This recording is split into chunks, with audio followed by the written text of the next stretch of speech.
এই অজ্ঞান অন্ধকার আচ্ছন্ন মায়াবদ্ধ জীবকে এই সংসার থেকে, এই মায়ার সংসার থেকে মুক্তি দানের জন্য, মোক্ষ প্রাপ্তি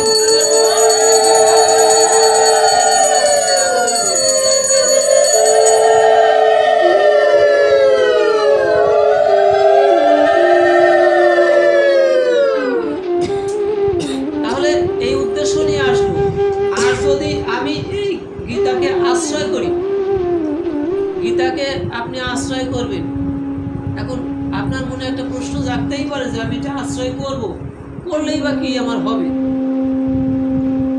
আশ্রয় করলে, গীতা যারা আশ্রয় করলো, এই গীতাটা হচ্ছে তত্ত্ব বহুল গ্রন্থ, যেখানে ভগবত আর ভগবানের কথা, এগুলো অন্য কোনো লৌকিকতাও আসে নাই, অন্য কোনো কথাও আসে নাই। তাহলে এই গীতাটা আমি আশ্রয় করি। গীতা আশ্রয় করছেন কি? ভগবানের শ্রীচরণে আপনি আশ্রয় গ্রহণ করেছেন। গীতা আশ্রয় করেছেন মানে কি? আপনি ভগবানের চরণে আশ্রয় গ্রহণ করেছেন।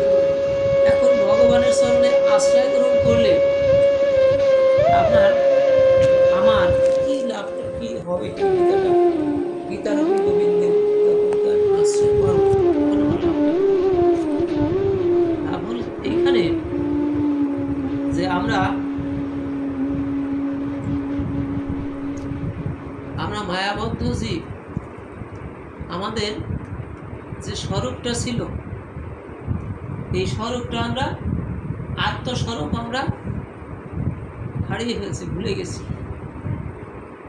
ভুলে গিয়ে আমরা এই সংসারের ভিতরে আসি থেকে, এই সংসারের ভিতর মায়ার সংসারে থেকে আমি এই মায়ার সংসারের একটা মালিকানা, আমি এই সংসারের মালিক হয়ে গেছি। হরে কৃষ্ণ। আমি সংসারের মালিক হয়ে গেছি, এই বাড়ির মালিক হয়ে গেছি। হরে কৃষ্ণ। এরকম এই মালিকানার আমি এরকম মালিক হয়ে গেছি। যখন আপনি গীতা আশ্রয় করছেন, তাই আপনি গীতা যখন আশ্রয় করছেন, আশ্রয় করার সঙ্গে সঙ্গে আপনার ভিতরে কিছু প্রশ্ন জাগবে। হরে কৃষ্ণ। কিছু প্রশ্ন জাগবে, সেই প্রশ্ন আপনার এই প্রশ্নগুলি জাগাতে হবে এবং জেগে যাবে। আপনি যদি আশ্রয় পরিপূর্ণ আশ্রয় গ্রহণ করতে পারেন, এই গীতা আশ্রয় আপনি হতে পারেন, এই প্রশ্নগুলি আপনার আগে না জাগলেও গীতা আশ্রয় করলে আপনার প্রশ্নগুলি আপনার ভিতরে জেগে যাবে। কি প্রশ্ন জাগবে? প্রশ্নটা জাগবে যে আমি কে? হরে কৃষ্ণ। এই প্রশ্নটা আপনার ভিতরে জেগে যাবে যে আমি কে। এবং আর একটা প্রশ্ন জাগবে যে আমি কোথা থেকে এলাম এখানে। কথাগুলি অত্যন্ত গুরুত্বপূর্ণ, কিন্তু অন্যদিকে খেয়াল দিলে কথার অর্থটা আস্বাদন করার অর্থ ঠিক নেই।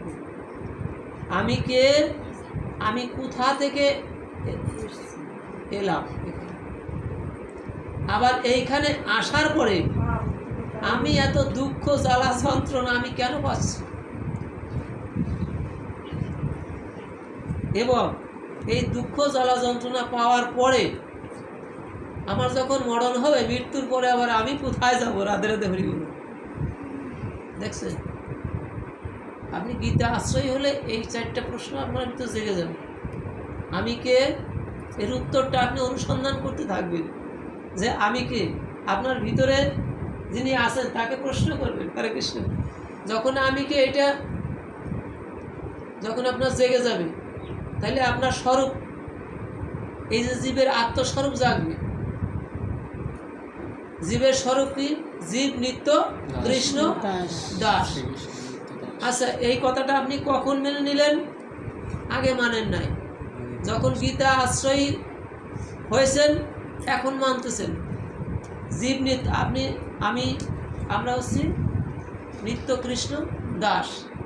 যে ব্যক্তি, যে বেটা আগে মনে করতো যে আমি এই বাড়ির মালিক, ওই স্ত্রীর স্বামী আমি, আমি ওনার স্ত্রী আমি, ও আমার ছেলে, এই ঘরের মালিক আমি, এই দেহের মালিক আমি, এত মালিকানা এই দোকানের মালিক আমি, এই কথা আগে জানতো। যখন এই গীতা আস্বাদন করবে তখন দেখবেন যে এই প্রশ্নগুলি তখন কি হবে, সে আর মালিক হতে যাবে না। যখন সে বুঝতে পারলো যে আমি মালিক না, আমি হচ্ছি কৃষ্ণের নিত্য দাস। হরে কৃষ্ণ।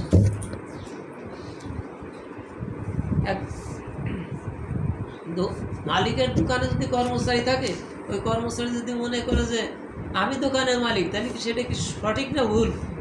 হরে কৃষ্ণ। তাহলে সে ভুলের ভিতরে আছে। এই ভুলটা কখন কাটলো? যখন সে গীতাকে আশ্রয়ী হলো, তখন দেখলো যে না, আমি মালিক না, আমি এই বাড়ির মালিকও না, এই ঘরের মালিকও না, এই দেহ ঘরের মালিকও আমি না। হরে কৃষ্ণ। আমি হচ্ছি নিত্য কৃষ্ণের দাস।